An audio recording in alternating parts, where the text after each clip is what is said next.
1971 భారత్ పాకుల యుద్ధంలో రెండు ముక్కలైన పాకిస్తాన్ మళ్ళీ 2025 ఒకే ఒక్క రాత్రిలో రెండు ముక్కలైన మరోసారి రెండు ముక్కలైన పాకిస్తాన్ ఇప్పుడు బలూచిస్తాన్ ఒక దేశంగా అవతరించింది అని రాత్రి చెప్పుకోవచ్చు.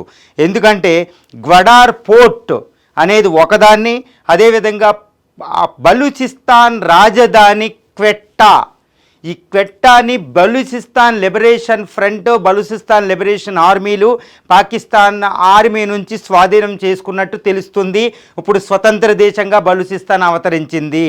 ఇది పాకిస్తాన్లో 44% భూభాగాన్ని, 7% పాపులేషన్ని కలిగి ఉంటుంది. ఇది ఒక అద్భుతం అని చెప్పుకోవచ్చు. ఎందుకంటే పాకిస్తాన్కి భారతదేశం ఆల్రెడీ ఆపరేషన్ సింధు వెంటనే చెప్పింది, మీరు ప్రతిస్పందిస్తే పాకిస్తాన్ భూమి మీద కష్టం, మళ్ళీ అస్తిత్వం ఉండదు అని ఒక రకంగా వెయిల్డ్ వార్నింగ్ ఇచ్చేసింది.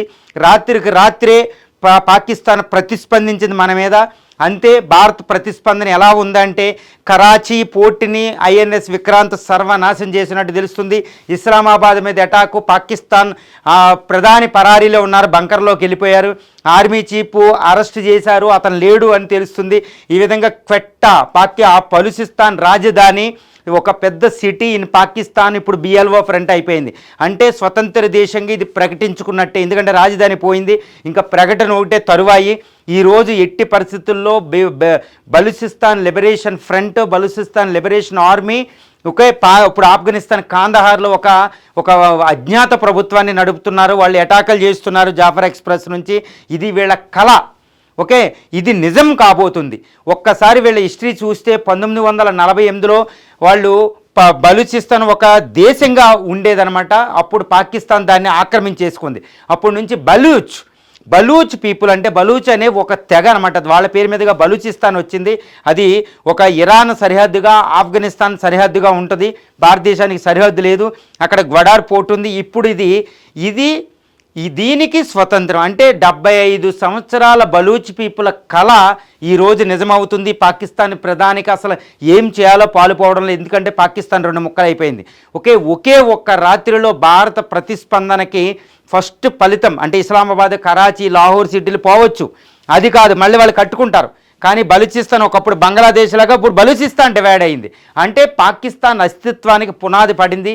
ఇది congratulation to happy independence to, అంటే ఫస్ట్ ఇండిపెండెన్స్ రాత్రి ఒక రోజు అని చెప్పుకోవచ్చు. ఇంకా బలూచిస్తాన్ స్వతంత్ర దేశం అనకుండా ఉండడానికి ఏమీ లేదు.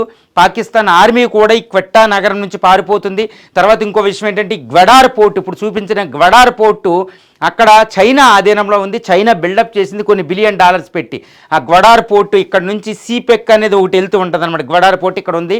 ఈ సీపెక్ అంటే చైనా పాకిస్తాన్ ఎకనామిక్ కారిడార్, సీపెక్ అంటారు అది. ఇందులో $100 బిలియన్ పెట్టుబడి పెట్టిన చైనా. అంటే చైనా ఇప్పుడు చైనీస్ ప్రెసిడెంట్ జీ జిన్పింగ్ గారు బోర్డర్ రోడ్ ఇనిషియేటివ్ అనమాట. అది 1 బెల్ట్ 1 రోడ్డు. ఇప్పుడు క్వెట్టా వీటి మీదగా అది వెళ్తుంది. ఎంత బాధపడుతుందంటే చైనా అనవసరంగా ఇక్కడ పెట్టాను అని బాధపడుతుంది. అంటే ఈ బలూచిస్తాన్ స్వతంత్ర దేశంగా అవతరించడం వల్ల పాకిస్తాన్ అస్తిత్వం పోతుంది. చైనా ఆధిపత్యం ఇండియన్ ఓషన్లో గ్వడార్ పోర్టే మెయిన్, అది పోతుంది.